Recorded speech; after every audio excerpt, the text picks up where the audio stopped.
নমস্কাৰ জেচিচিৰ সংবাদ পৰিক্ৰমালৈ আপোনাক স্বাগতম জনাইছো ষ্টুডিঅত মই জয়শ্ৰী মেধি প্ৰথমে চাওক আজিৰ সংবাদ শিৰোনাম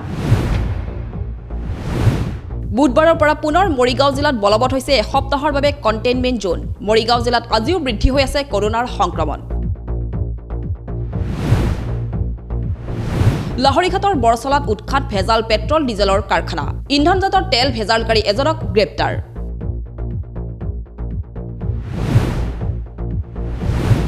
মৰিগাঁৱত পুনৰ সংঘটিত হ'ল কন্যা শিশু হত্যাৰ এক চাঞ্চল্যকৰ ঘটনা ভুৰাগাঁৱৰ শিশু ধৰ্ষণ আৰু হত্যাৰ চাঞ্চল্য মাৰ দৌজাতে এই ঘটনাই জোকাৰি গৈছে জিলাখন জাগিৰোডত উদ্ধাৰ বৃহৎ পৰিমাণৰ চুৰি সামগ্ৰী আৰক্ষীয়ে উদ্ধাৰ হোৱা সামগ্ৰীসহ আটক কৰিছে 2 যুৱকক চাৱাহক বাতৰি বিস্তৃতৰ পথ ৰাজ্য চৰকাৰে বুধবাৰৰ পৰা 7খন জিলাত জাৰি কৰিছে কণ্টেইনমেণ্ট জোন এই 7 জিলাৰ ভিতৰত অন্তৰ্ভুক্ত হৈছে মৰিগাঁও কণ্টেইনমেণ্ট জোন ঘোষণাৰ পিছত বুধবাৰে জাগিৰোডত কি পৰিৱেশৰ সৃষ্টি হ'ল চাওক জাগিৰোডত ধোৱাচাঙত কণ্টেইনমেণ্ট জোন আন 6খন জিলাৰ লগতে মৰিগাঁও জিলাত কোভিডৰ সংক্ৰমণ বৃদ্ধি হোৱাৰ প্ৰতি লক্ষ্য ৰাখি কণ্টেইনমেণ্ট জোনৰ ম্যাদ নতুন নিৰ্দেশনাৰ জৰিয়তে পুনৰ এসপ্তাহৰ বাবে বৃদ্ধি কৰাৰ পাছতো যেন গা লৰা নাই একাংশ অসচেতন লোকৰ এই দৃশ্য বুধবাৰৰ জাগিৰোড চহৰৰ যেনিয়ে চাই তেনিয়ে কেৱল মানুহ আৰু গাড়ী মটৰ জিলাখনত এসপ্তাহৰ বাবে সৰ্বাত্মক কণ্টেইনমেণ্ট জোন ঘোষণা কৰিছে যদিও চৰকাৰী নিৰ্দেশনাৰ প্ৰতি যেন ভ্ৰক্ষেপ নাই কাৰো হয় এই পৰিৱেশটো দেখি আমাৰ সঁচাই বৰ ভয় লাগিছে যে এইটোতো আমাৰ যিটো মৰিগাঁও ডিষ্ট্ৰিক্ট অন্যান্য 5খন ডিষ্ট্ৰিক্টৰ লগত এই কণ্টেইনমেণ্ট জোন যিটো ঘোষণা কৰিলে এই কণ্টেইনমেণ্ট জোনৰ কোনো অৰ্থই ইয়াত মানে প্ৰকাশ পোৱা নাই আমাৰ ৰাইজ সচেতন হোৱা নাই ৰাইজে মানে মৃত্যুকো পাহৰি গৈছে যে আমি নিজৰ পৰিয়ালৰ কথা চিন্তা কৰা নাই গতিকে সকলোবিলাক মানুহে নিৰ্দিষ্ট কিছুমান বাহানা লৈ সকলোৱে ওলাই আহিছে বাইক গাড়ী যিটো ছিষ্টেম হৈছে এনেকৈ হ'লেতো আমাৰ কণ্টেইনমেণ্ট জোন আৰু দীঘলীয়া হ'ব গতিকে মই ৰাইজৰ ওচৰতো মই এই সুযোগতে অনুৰোধ জনাইছোঁ আপোনালোক সকলোৱে সজাগ হওক সচেতন হওক আৰু আপোনালোকে ঘৰৰ ভিতৰত থাকক সুস্থ থাকক আৰক্ষীয়ে বুজালেও নুবুজে বহু লোকে সকলোৱে কিবা এটা অজুহাত লৈ ওলাই আহিছে ৰাজপথলৈ অত্যাৱশ্যকীয় সেৱাৰ দোকানসমূহৰ বাহিৰে অন্য ব্যৱসায়িক প্ৰতিষ্ঠানসমূহ বন্ধ যদিও জনসাধাৰণৰ ভিৰ কমা নাই ৰাজপথত ফলত শংকিত হৈ পৰিছে জাগিৰোডৰ সচেতন মহল মই পুলিচ প্ৰশাসনক অনুৰোধ কৰি আছোঁ যে আপোনালোকে অলপ কঠোৰ হওক নহ'লে যোৱা এসপ্তাহ যেটো আমাৰ কণ্টেইনমেণ্ট জোন দিছিলে সেই কণ্টেইনমেণ্ট জোনত আমি যদি নিয়মটো ভালদৰে মানি পালন কৰিলোহেঁতেন তেতিয়া আজি আকৌ এসপ্তাহ বঢ়াই নিদিলেহেঁতেন এতিয়া যে এসপ্তাহ আকৌ বঢ়াই দিছে কি যেন এইটো অহা টাৰ্মছত আৰু এসপ্তাহ বা একমাহ বাঢ়ি যাব পাৰে যদি আমি নিজে সতৰ্ক নহওঁ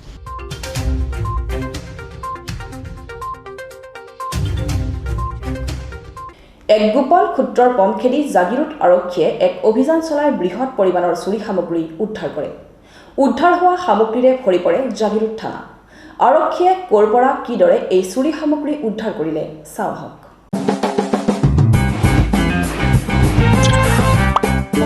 প্ৰথমে চাওক এটি বিশেষ দৃশ্য দেখি আপোনালোকে হয়তো ভাবিছে এয়া কোনো বৃহৎ কাঁহ পিতলৰ বিপণীৰ ভিতৰ ভাগৰ দৃশ্য কিন্তু তেনে নহয় এয়া জাগিৰোড থানাত দমদমকৈ থোৱা চুৰি সামগ্ৰীহে উল্লেখ্য যে এক গোপন সূত্ৰৰ পম খেদি জাগিৰোড আৰক্ষী থানাৰ ভাৰপ্ৰাপ্ত বিষয়া আৰু নগৰ পৰিদৰ্শকৰ নেতৃত্বত জাগিৰোডৰ শিলভঙাৰ পৰা মঙলবাৰে নিশা অভিযান চলাই আৰক্ষীয়ে উদ্ধাৰ কৰে বৃহৎ পৰিমাণৰ কাঁহ পিতল ষ্টীলৰ সামগ্ৰীৰ লগতে অন্য বহু চুৰি সামগ্ৰী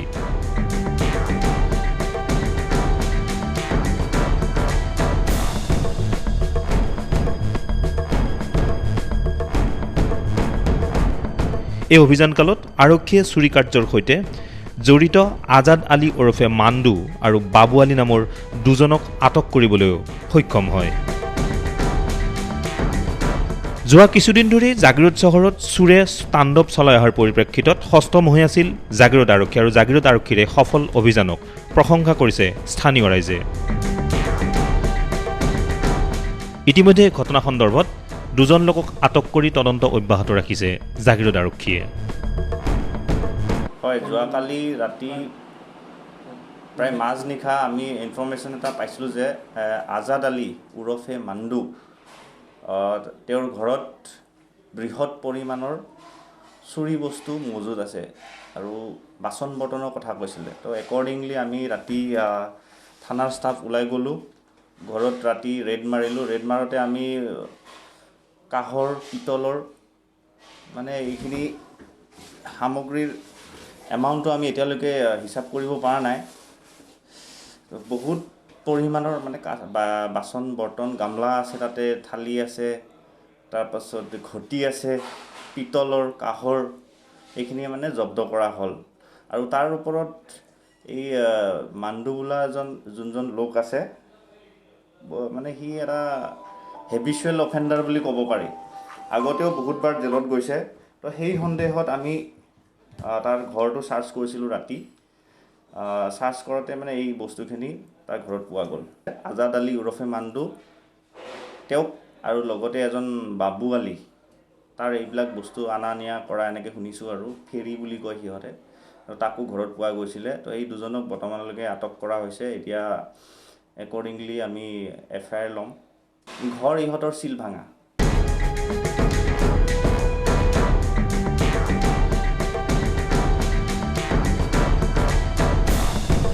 মৰিগাঁৱত পুনৰ কন্যা শিশু হত্যাৰ এক ঘটনা সংঘটিত হৈছে।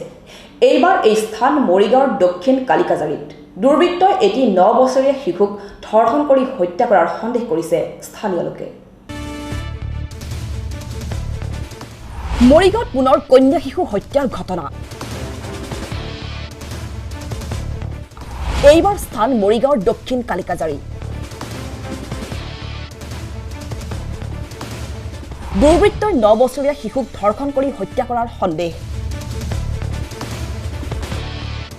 মৰিগাঁৱৰ ফুৰাগাঁৱত শিশু ধৰ্ষণ আৰু হত্যাৰ চাঞ্চল্য মাৰ নৌজাওঁতেই পুনৰ আন এক শিশুৰ হত্যাৰ ঘটনা পোহৰলৈ আহিছে। এইবাৰ স্থান মৰিগাঁৱৰ দক্ষিণ কালিকাজাৰী।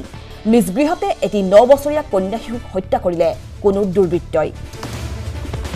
মৰিগাঁৱৰ দক্ষিণ কালিকাজাৰীত ঘৰত কোনো নথকাৰ সুযোগ লৈ কোনো দুৰ্বৃত্তই হত্যা কৰি ঘৰৰ ভিতৰত ওলমাই থৈ যায় এটি 9 বছৰীয়া কন্যা শিশুক। চাঞ্চল্যকৰ এই ঘটনা সন্দৰ্ভত স্থানীয় লোকৰ সন্দেহ যে কণমানিজনীক কোনো লোকে ধৰ্ষণ কৰি হত্যা কৰে আৰু এইদৰে ওলমাই থৈ যায়। মই 8:30মান বজাত গম পাইছোঁ, মোৰ ঘৰ হ'ল দুৱামাৰী। গম পাইছোঁ যে ছোৱালীজনী ওলমি আছে, মাকে ঘৰত নাই, মাক নগাবন্ধালৈ গৈছে। তাৰপৰা কোনোবা মানুহ এজনে গৈ তাৰপৰা আনিছে, আনাৰ পিছত চাইছে ছোৱালীজনী ওলমি আছে। কিন্তু ছোৱালীজনী যে ওলমি আছে, ঘৰত কোনো নাই। কিন্তু ইয়াৰ যে কি হৈছে, কিন্তু এইটো বিভাগীয় কৰ্তৃপক্ষই যাতে উচিত তদন্ত কৰি উচিত ন্যায় পাওঁ। আমাৰ কিন্তু সন্দেহ হয় যে কোনোবা কিবা এটা এনেকৈ কৰিছে বুলি। হৃদয় বিদাৰক এই ঘটনা সন্দৰ্ভত ইতিমধ্যে মৰিগাঁও আৰক্ষীয়ে শিশুটিৰ দেহ মৰণোত্তৰ পৰীক্ষাৰ বাবে মৰিগাঁও অসামৰিক চিকিৎসালয়লৈ প্ৰেৰণ কৰাৰ লগতে এই ঘটনাৰ তদন্ত অব্যাহত ৰাখিছে। ৰাতিপুৱা 9টামান বজাত মাকে ছোৱালীজনীক থৈ আমি শুনামতে মাকে নাগাবান্ধা হস্পিটেলত গৈছিল। তাৰপাছত খবৰ পাইছে মাকে যে ছোৱালীজনী এনেকৈ ওলমি আছে, হেঙিং হৈ আছে। তাৰপাছত মাকক বেলেগ মানুহে খবৰ দিছে, আমি ৰাইজক খবৰ শুনা পাইছোঁ। ৰাইজে পিছত আহি পেলাই আমি দেখা পাইছোঁ হয় ছোৱালীজনী ওলমি আছে। ঘৰত তেতিয়া কোনো নাছিল আৰু বাপেকো কোৱাৰিলাত থাকে, অকল ছোৱালীজনীয়ে ঘৰত আছিল।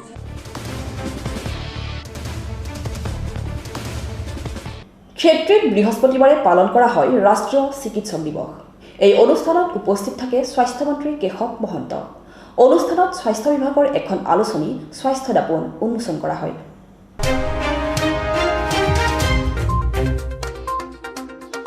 ক্ষেত্ৰীত ৰাষ্ট্ৰীয় চিকিৎসক দিৱসত স্বাস্থ্যমন্ত্ৰী কেশৱ মহন্ত।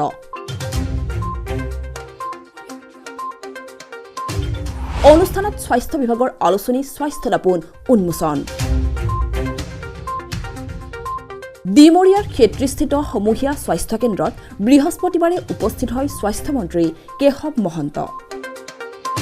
সেইদিনা ৰাষ্ট্ৰীয় চিকিৎসক দিৱসৰ লগত সংগতি ৰাখি আয়োজন কৰা এক অনুষ্ঠানত স্বাস্থ্যমন্ত্ৰীগৰাকীয়ে চিকিৎসকসকলে আগবঢ়োৱা সেৱাৰ শলাগ লয়। লগতে তেওঁ চিকিৎসক আৰু চিকিৎসাকৰ্মীসকলক শুভেচ্ছা জ্ঞাপন কৰে। অনুষ্ঠানত একাংশ চিকিৎসক আৰু স্বাস্থ্যকৰ্মীক সম্বৰ্ধনা জনোৱাৰ লগতে অসম আৰোগ্য নীতিৰ অধীনত জালুকবাৰীৰ মন্দিৰা দে, চাংচাৰীৰ যোগেন শইকীয়া আৰু পীতাম্বৰ বৈশ্যক আৰ্থিক সাহায্য প্ৰদান কৰে। এই অনুষ্ঠানতে স্বাস্থ্য বিভাগৰ দ্বাৰা প্ৰকাশিত স্বাস্থ্য দাপোন শীৰ্ষক এক আলোচনীও উন্মোচন কৰা হয়।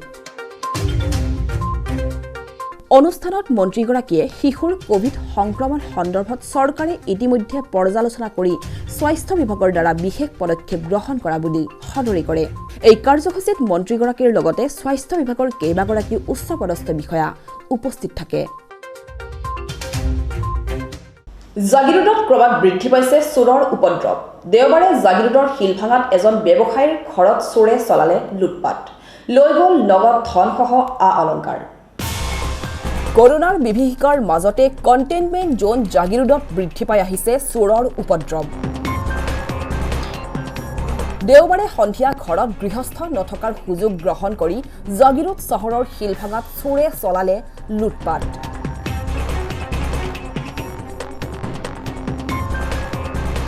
স্থানীয় অৰূপ কুমাৰ বৰা নামৰ ব্যৱসায়ীজনৰ ঘৰত চোৰে তলা ভাঙি প্ৰৱেশ কৰে আৰু নগদ প্ৰায় 2 লাখ টকাৰ লগতে চোৰে লৈ যায় সোণৰ অলংকাৰ।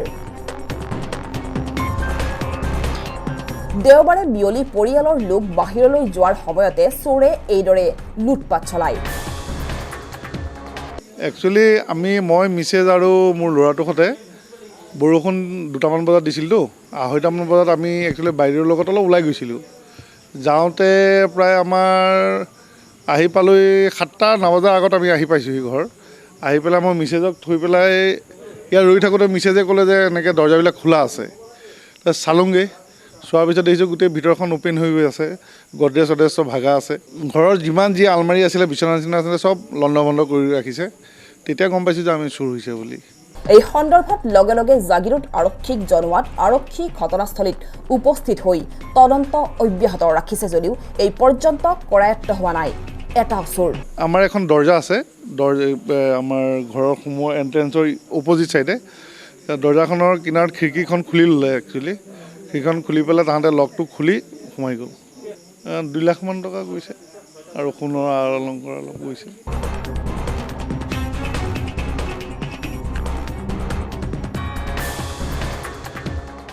মৰিগাঁও জিলাৰ লাহৰীঘাটৰ বৰচলাত ভেজাল পেট্ৰল ডিজেল প্ৰস্তুত কৰা এটা কাৰখানা উৎখাত কৰে আৰক্ষীয়ে। লাহৰীঘাট আৰু বৰচলাৰ আৰক্ষীয়ে এক গোপন খবৰৰ ভিত্তিত সোমবাৰে নিশা অভিযান চলাই পলাশগুৰি গাঁৱত ভেজাল তেল প্ৰস্তুত কৰা কাৰখানাটো উৎখাত কৰাৰ লগতে এজনক গ্ৰেপ্তাৰ কৰে।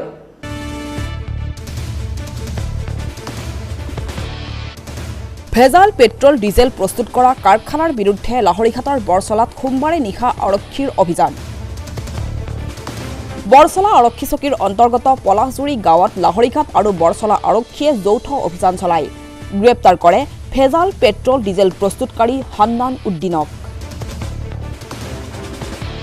উল্লেখ্য যে ধৃত লোকজনৰ জিম্মাৰ পৰা ভেজাল তেল ভৰ্তি 3টা ড্ৰাম, 23টা সৰু ডাঙৰ খালী ড্ৰামসহ ৰাসায়নিক দ্ৰব্য আৰু মিশ্ৰণৰ সামগ্ৰী আৰক্ষীয়ে উদ্ধাৰ কৰে। উল্লেখ্য যে অভিযুক্ত হান্নানে কেৰাচিন তেল সংগ্ৰহ কৰি তাত ৰাসায়নিক দ্ৰব্য মিশ্ৰণ কৰি ডিজেল পেট্ৰল প্ৰস্তুত কৰি যোৱা 2 বছৰ ধৰি ৰমৰমীয়া বেহা চলাই আছিল।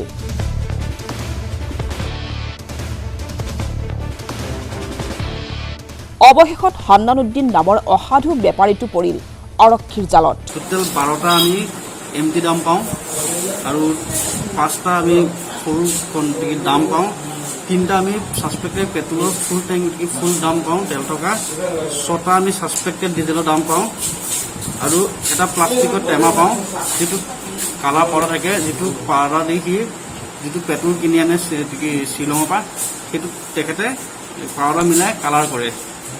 আৰু এটা বস্তু তেখেতে এটা গেট টাইপ বস্তু কিনি আনে, এইটো তেখেতে কোৱা মতে এইটো বস্তু কেৰাচিন মিলাই ডিজেল প্ৰস্তুত কৰে, ডিজেল বনায়। আৰু এই তদন্তত কি হয়, ক'ৰ পৰা কি হয়, গোটেই বস্তু তদন্তত প্ৰকাশ পাব। এই সমগ্ৰ ঘটনা সন্দৰ্ভত আৰক্ষীয়ে এতিয়া হান্নানক নিজৰ জিম্মাত ৰাখি জেৰা অব্যাহত ৰাখিছে। মৰিগাঁৱত বানাক্ৰান্ত কৃষকক কঠীয়া দিব কৃষি বিভাগে। এই উদ্দেশ্যে শুকুৰবাৰে এজাৰবাৰীৰ তৰাণীকল বাৰীত 10 হেক্টৰ মাটিত বিভিন্ন প্ৰজাতিৰ গুটি কঠীয়া সিঁচাৰ ব্যৱস্থা কৰে। এই অনুষ্ঠানত উপস্থিত থাকে বিধায়ক ৰমাকান্ত দেউৰী। মৰিগাঁও জিলাৰ কৃষি বিভাগে বানাক্ৰান্ত কৃষকক গছ কঠীয়া দিয়াৰ উদ্দেশ্যে এজাৰবাৰীৰ তৰাণী কলবাৰীত সামূহিক কঠীয়াতলী প্ৰস্তুত কৰে। 10 হেক্টৰ মাটিত স্বৰ্ণচাপ 1, ৰঞ্জিত চাপ 1, বিনা 11, বাহাদুৰ চাপ 1 আদি বিভিন্ন উন্নত প্ৰজাতিৰ ধানৰ কঠীয়া সিঁচাৰ ব্যৱস্থা কৰে। অসম কৃষি বিশ্ববিদ্যালয় আৰু অসম চৰকাৰে জিলাখনৰ বাবে নিৰ্বাচন কৰি দিয়া এই বিধান শুক্ৰবাৰে বিধায়ক ৰমাকান্ত দেউৰীয়ে আনুষ্ঠানিকভাৱে সিঁচি কৃষকসকল ইয়াৰ দ্বাৰা উপকৃত হ'ব বুলি কয়। ইপিনে কমিউনিটি নাৰ্চাৰীৰ জৰিয়তে এনেদৰে কঠীয়া সিঁচা কাৰ্যই বানাক্ৰান্ত আৰু বিধান নথকা কৃষকক যথেষ্ট উপকৃত কৰিব বুলি কয় কৃষি বিষয়া অৰূপ বৰা আৰু দিব্যজ্যোতি হাজৰিকাই।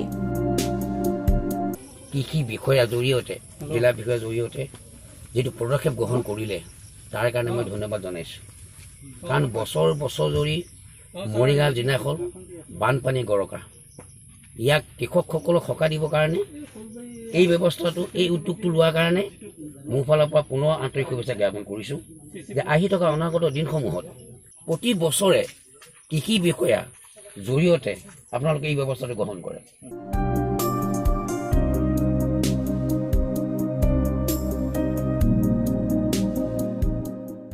আমচৈত সোমবাৰে পালন কৰা হয় ৭২ সংখ্যক বন মহোৎসৱ। এই উপলক্ষে অঞ্চলটোত স্থানীয় ৰাইজৰ সহযোগত বন বিভাগে প্ৰায় 1000 গছপুলি ৰোপণ কৰাৰ ব্যৱস্থা কৰে। 1 জুলাইৰ পৰা ৰাজ্যৰ বন বিভাগে সপ্তাহজুৰি পালন কৰিছে ৭২ সংখ্যক বন মহোৎসৱ। এই উপলক্ষে নগাঁও জিলাৰ পশ্চিম আঞ্চলিক বন বিষয়া কাৰ্যালয় ধৰমটোলৰ অন্তৰ্গত আমচৈ খণ্ড বন বিষয়া কাৰ্যালয়ৰ উদ্যোগত সোমবাৰে গছপুলি ৰোপণৰ এক বিশেষ কাৰ্যসূচী গ্ৰহণ কৰা হয়। বন বিভাগে কোভিড প্ৰট'কল মানি অনুষ্ঠিতভাৱে আয়োজন কৰে এই কাৰ্যসূচী। এই উদ্দেশ্যে অঞ্চলটোৰ বিভিন্ন ঠাইত প্ৰায় 1000 গছপুলি ৰোপণ কৰি প্ৰায় 1 একৰ ভূমি বনাঞ্চললৈ ৰূপান্তৰিত কৰাৰ ব্যৱস্থা কৰে। এই গছপুলিসমূহৰ ভিতৰত 3 শতাধিক মূল্যৱান ঔষধি গছো আছে বুলি কয় বন বিভাগে। বন মহোৎসৱৰ এই অনুষ্ঠানত উপস্থিত থাকে DFO বসন্তন বি, ৰেঞ্জাৰ সঞ্জীৱ বৰদলৈ, আমচৈ খণ্ড বন বিষয়া মুকুতা বৰ্মনৰ লগতে স্থানীয় সমাজকৰ্মী টংকেশ্বৰ কলিতা, তিৱা স্বায়ত্ত পৰিষদৰ সদস্য মোহন সেনাপতি, চহৰী ৰাজ্যৰ তিৱা ৰজা সুৰেন্দ্ৰ কোঁৱৰ আদি। কৰা আজি বৃক্ষৰোপণ কাৰ্যসূচীত উপস্থিত থকা আমাৰ সন্মানীয় শ্ৰদ্ধাৰ নগাঁও জিলাৰ DFO ছাৰ সকলোকে মই পোনপ্ৰথমেই আমচৈ খণ্ড বন কাৰ্যালয়ৰ তৰফৰ পৰা আন্তৰিক ধন্যবাদ জ্ঞাপন কৰিছোঁ। এতিয়া চাওঁ সংক্ষিপ্ত ৰূপত কেইটামান বাতৰি।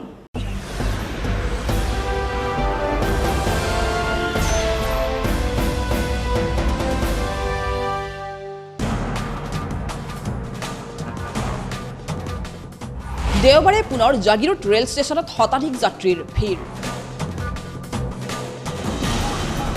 বিবেক এক্সপ্ৰেছেৰে অহা যাত্ৰীক কৰোৱা হয় কোভিড টেষ্ট। দেওবাৰে পুনৰ জাগিৰোড ৰেল ষ্টেচন ভৰি পৰে শতাধিক যাত্ৰীৰে। যাত্ৰীসকল কেৰেলাৰ পৰা আহিছিল বিবেক এক্সপ্ৰেছত। এই লৈ তৎপৰ হৈ পৰা দেখা যায় মৰিগাঁও জিলা প্ৰশাসন তথা ৰেলৱে কৰ্তৃপক্ষ। উল্লেখ্য যে প্ৰায় এমাহ পূৰ্বে এনেদৰে বিবেক এক্সপ্ৰেছেৰে অহা শতাধিক যাত্ৰীয়ে কোভিড প্ৰট'কল ভংগ কৰি পলায়ন কৰাৰ পিছত ৰাজ্যজুৰি এক আতংকময় পৰিৱেশৰ সৃষ্টি হৈছিল। পুনৰ দেওবাৰেও এনেদৰে বহিঃৰাজ্যত কৰ্মৰত এইসকল যাত্ৰী এনেদৰে উপস্থিত হয়হি জাগিৰোড ৰেল ষ্টেচনত। ইয়াৰ পিছতে যাত্ৰীসকলক কৰা হয় কোভিড টেষ্ট। ইয়াৰে এজনৰ দেহত ধৰা পৰে কোভিড পজিটিভ। ৰিজাৰ্ভেশ্যন চাৰ্ট মতে 209জন আহিব লাগে, এতিয়া তাৰে বেছি আহিছে, 250 মানৰ বেছি হ'ব যেন আমি আশা কৰিছোঁ। এতিয়াও কাউণ্টিং চলি আছে আমাৰ। এতিয়া প্ৰায় 40জন মানৰ ৰেড পৰীক্ষা হৈ গ'ল, তাৰে এজনৰ দেশত COVID-19ৰ উপস্থিতি ধৰা পৰিছে। উল্লেখ্য যে ইতিমধ্যে মৰিগাঁও জিলাক ৰেড জ'ন হিচাপে ঘোষণা কৰাৰ পৰিপ্ৰেক্ষিতত কণ্টেইনমেণ্ট জ'নত পৰিণত হৈছে সমগ্ৰ জিলাখন। আগৰ দৰে এইবাৰো আমাৰ গোটেইখিনি ব্যৱস্থা কৰা হৈছে পুলিচ আৰু প্ৰশাসনৰ পিনৰ পৰা। যোৱাকালি আমি গম পোৱা তথ্য অনুসৰি 209জন মানুহ আজি আহিব, সেই অনুযায়ী পুলিচ সম্পূৰ্ণৰূপে মোতায়েন কৰা হৈছে। আৰু আপোনালোকে দেখিবলৈ নিশ্চয় পাইছে যে মেডিকেল টিমৰ পৰাও কোভিড টেষ্ট কৰোৱাৰ কাৰণে আৰু RT-PCR লোৱাৰ কাৰণে সম্পূৰ্ণখিনি ব্যৱস্থা কৰা হৈছে।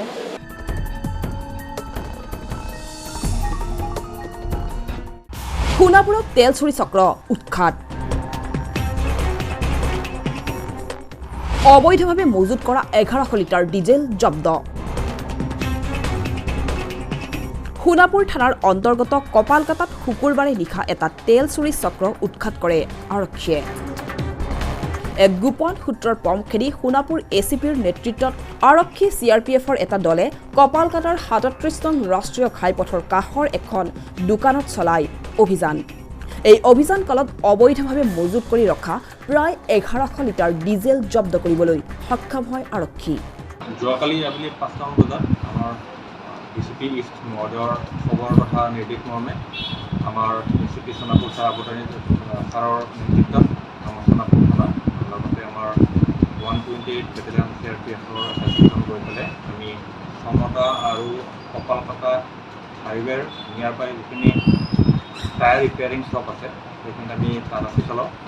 তালাচী চলাওঁতে আমাৰ কেইখনমান টায়াৰ ৰিপেয়াৰিং শ্বপত অবৈধভাৱে চুৰি ডিজেল মজুত কৰি ৰখা আমি পাওঁ। এই সন্দৰ্ভত মায়াঙৰ আকৰাম হুছেইন নামৰ এজন লোকক আৰক্ষীয়ে গ্ৰেপ্তাৰ কৰে আৰু এটা গোচৰ ৰুজু কৰে।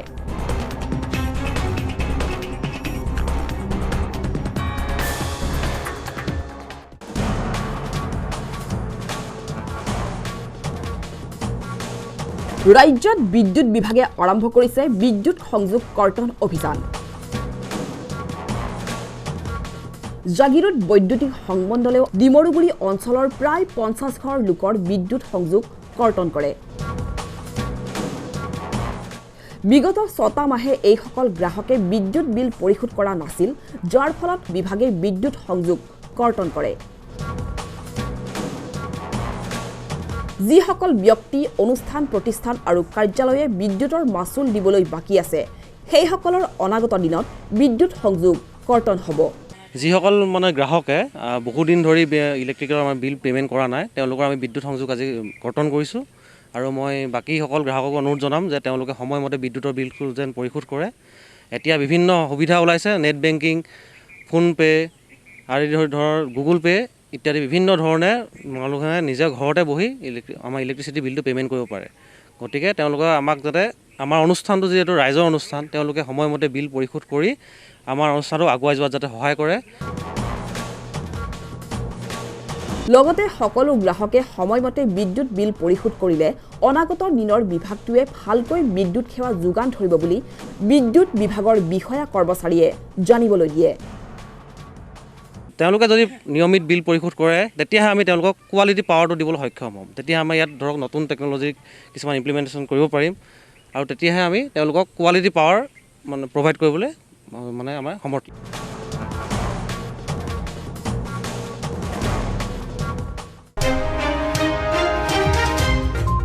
কৰোনা আতংকৰ মাজতেই এটা আশাব্যঞ্জক খবৰ।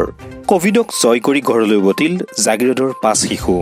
হয়, জাগিৰোডৰ কাগজ কল কোভিড হাস্পতালত চিকিৎসাধীন 14 বছৰৰ তলৰ এই 5টি শিশুৱে অৱশেষত পৰাস্ত কৰিলে কোভিডক। যি সময়ত দেশজুৰি কোভিডে বিভীষিকাৰ সৃষ্টি কৰিছে সেই সময়তে আশাৰ কিৰণ সিঁচিছে জাগিৰোডৰ এই 5 শিশু কিশোৰে। কৃথিব বহৰা, ঋত্বিক মান্তা, ৰুবি মান্তা, অৰ্চিতা মান্তা আৰু লাকি মান্তা নামৰ এই 5গৰাকী শিশু কিশোৰক জাগিৰোডৰ কাগজ কল কোভিড হাস্পতালৰ পৰা ঘৰলৈ যাবলৈ অনুমতি দিয়া হয়। আজি মই 29 তাৰিখে আহিছিলোঁ, আজি তাৰ 7 দিন হৈছে। আজি নিগেটিভ ওলোৱাৰ কাৰণে মই ভালেই পাইছোঁ, কিন্তু মই বিশেষকৈ এটা কথা ক'ব বিচাৰিছোঁ, যিহেতু ইয়াত ডাঙৰ মানুহৰ কাৰণে বাথৰুমৰ সুবিধাটো ঠিকে আছে, কিন্তু মই বেবীৰ লগত আহিছোঁ, মই এইটো অনুভৱ কৰিছোঁ মানে তাৰ বাথৰুম লাগিলে বহুত অসুবিধা হয়। সেইটো কাৰণে মানে মই ক'ব বিচাৰিছোঁ যে বেবীখিনিৰ কাৰণে বাথৰুমৰ ব্যৱস্থাটো কৰিব লাগে। বাকীখিনি মই চবখিনি ঠিকে পাইছোঁ।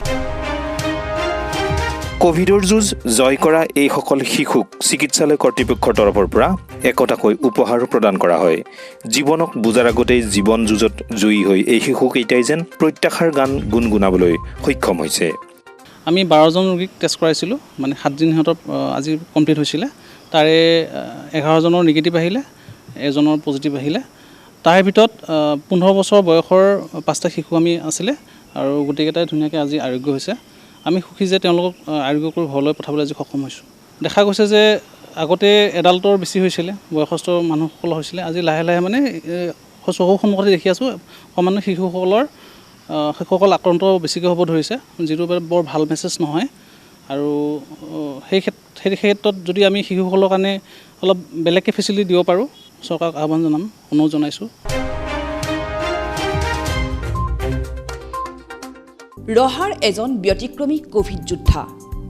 তেওঁ কোনো চিকিৎসক বা স্বাস্থ্যকৰ্মী নহয় তেওঁ আৰক্ষীও। পেছাত তেওঁ এজন জ্যোতিষী। নাম ৰন্তু শৰ্মা। শৰ্মাই বিগত এসপ্তাহৰ পৰা নিতৌ দুপৰীয়া ৰহাৰ 12পূজীয়া ব্লক প্ৰাথমিক চিকিৎসালয়ৰ অন্তৰ্গত কোভিড প্ৰতিষেধক কেন্দ্ৰসমূহত উপস্থিত হয়। কিন্তু খালী হাতেৰে নহয়, ৰন্তু শৰ্মাই কেন্দ্ৰসমূহলৈ লৈ যায় খাদ্যৰ টোপোলা। হয়, বিগত এসপ্তাহৰ পৰা জ্যোতিষী ৰন্তু শৰ্মাই প্ৰতিষেধক কেন্দ্ৰসমূহত নিয়োজিত চিকিৎসাকৰ্মী তথা কোভিড যোদ্ধাসকলক নিজাববীয়াকৈ যোগান ধৰি আহিছে খাদ্য, পানী, ফল-মূল। কিন্তু তেওঁৰ এই মহানুভৱতা কিয়? ৰন্তু শৰ্মাৰ মতে চিকিৎসক তথা স্বাস্থ্যকৰ্মীসকলে দিনে ৰাতিয়ে কোভিডৰ বিৰুদ্ধে যুঁজি আছে। প্ৰতিষেধক কেন্দ্ৰবোৰত দুপৰীয়া এইসকল যোদ্ধাই খাবলৈও সময় নাপায়। সেয়ে এইসকল যোদ্ধাক দুপৰীয়া কিছু আহাৰ যোগান ধৰি আহিছে। আমাৰ 12পূজীয়া ব্লকৰ আণ্ডাৰত যিবিলাক CBC চেণ্টাৰ, সকলো চেণ্টাৰত তেওঁ নিজে গৈ আমাৰ স্বাস্থ্যকৰ্মীসমূহৰ এই বিপদৰ সময়ত যি দুৰ্দশা বা বহুত কষ্টৰ মাজত ডিউটি কৰি থকা দেখি তেওঁৰ মনত কিবা এটা উদয় আহি তেখেতে আমাৰ চেণ্টাৰবোৰত নিজে আহি এটা খোৱা ধুনীয়া পেকেট তেখেতলোকে আমাক দিছে। আমি তেখেতক ধন্যবাদ জ্ঞাপন কৰিছোঁ। আৰু স্বাস্থ্যকৰ্মীসকলেও এই কামৰ মাজত কিবা এটা পাই বহুত আনন্দিত হৈছে। আৰু আমি দীৰ্ঘায়ু কামনা কৰিছোঁ তেখেতে বহুতো মানুহ আছে ইয়াত, তেওঁ এনেকুৱা এটা কথা, মহান কথা এটা ভাবি তেওঁ আমাৰ এই স্বাস্থ্যকৰ্মীসকলক যিটো সহায় কৰিছে, তেখেতক আমাৰ ফালৰ পৰা 12পূজীয়া ব্লক PHCৰ ফালৰ পৰা আমি ধন্যবাদ জ্ঞাপন কৰিছোঁ। কোভিড যোদ্ধাৰ প্ৰতি শৰ্মাৰ এই প্ৰচেষ্টাৰ শলাগ লৈ মঙলবাৰে ৰহাৰ মেগা কোভিড প্ৰতিষেধক কেন্দ্ৰত স্বাস্থ্যকৰ্মীসকলে ৰন্তু শৰ্মাক ফুলাম গামোচাৰে সম্বৰ্ধনা জনায়। স্বাস্থ্যকৰ্মীসকলৰ হৈ ৰন্তু শৰ্মাক আদৰণি জনায় নগাঁও জিলাৰ স্বাস্থ্য বিভাগৰ যুটীয়া সঞ্চালক অতুল পাটৰে। উল্লেখযোগ্য যে যোৱা বছৰ এইজন ৰন্তু শৰ্মাই ৰহাৰ মীন মহাবিদ্যালয়ৰ সন্মুখৰ পৰা ৰহা নতুন চাৰিআলিলৈ 4 শাখাযুক্ত 37 নং ৰাষ্ট্ৰীয় পথৰ ডিভাইডাৰৰ মাজত 6 লাখ টকা ব্যয়েৰে গছপুলি ৰোপণৰ এক বিশেষ কাৰ্যসূচী গ্ৰহণ কৰিছিল। স্বাস্থ্যকৰ্মীসকলে এই কোভিডৰ মহাসংকটৰ সময়তো নিজৰ জীৱনক সেৱা প্ৰতিপন্ন কৰি তেখেতলোকে ৰাইজৰ শুশ্ৰূষাৰ কাম কৰি আছে। সেই হেতুকে বহু ক্ষেত্ৰত চিন্তা চৰ্চা কৰি দেখিলোঁ যে তেখেতলোকক যদি আমি দুপৰীয়া সময়ত, বিশেষকৈ যিখিনি সময়ত মানুহে কিবা এমুঠি আহাৰ গ্ৰহণ কৰে, সেই সময়খিনিত যদি তেখেতলোকক আমি বেছিকৈ নহ'লেও যৎপৰো নাস্তি অলপ কিবা তেখেতলোকৰ আহাৰ হিচাপে কিবা এটা দিব পাৰোঁ, সেই দিব পৰা আহাৰখিনিয়ে তেখেতলোকৰ অকণমান মানসিক তৃপ্তি দিব আৰু তেখেতলোকৰ কৰ্মৰ প্ৰতি মনোযোগিতাটো আগবাঢ়িব। আৰু সেই হিচাপে আজি এসপ্তাহ ধৰি বিভিন্ন কেন্দ্ৰসমূহত গৈ আমি দি আছোঁ।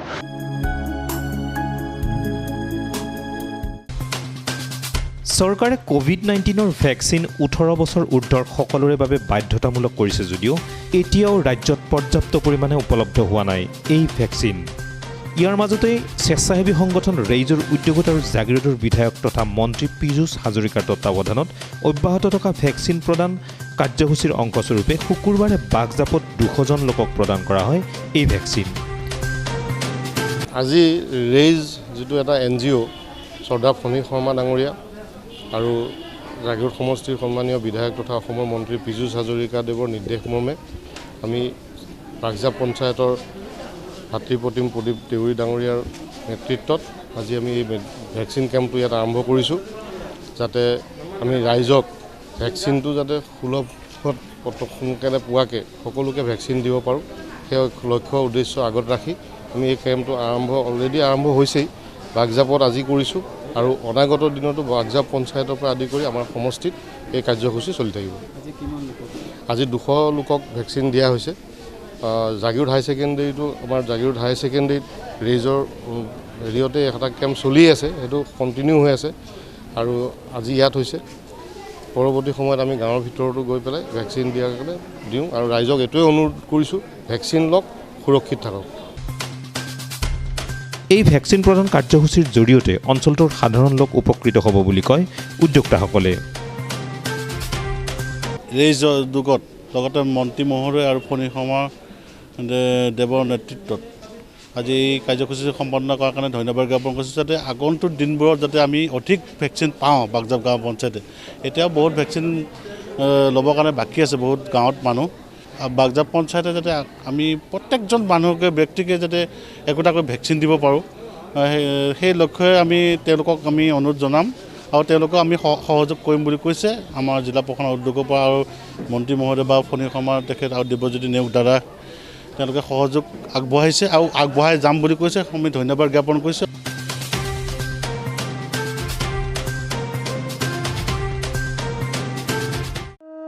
জাগি ভকতগাঁও শাখা সাহিত্য সভাৰ উপসভাপতি তথা জাগি কল্পতৰুৰ পুথিভঁৰাল আৰু কৃষ্টিচৰাৰ সভাপতি মৃণাল শইকীয়াই সোমবাৰে প্ৰায় ৭০ বছৰ বয়সত নিজ বাসগৃহত মৃত্যু হয়। উচ্চ ৰক্তচাপজনিত ৰোগত আক্ৰান্ত হৈ মৃত্যু হোৱা শইকীয়া অসম আৰক্ষীত চাকৰি কৰিছিল। তেওঁ এগৰাকী সুদক্ষ ফুটবল আৰু ভলীবল খেলুৱৈ আছিল। তেওঁৰ মৃত্যুত জাগি ভকতগাঁও শাখা সাহিত্য সভাৰ লগতে বিভিন্ন অনুষ্ঠানে শোক প্ৰকাশ কৰে।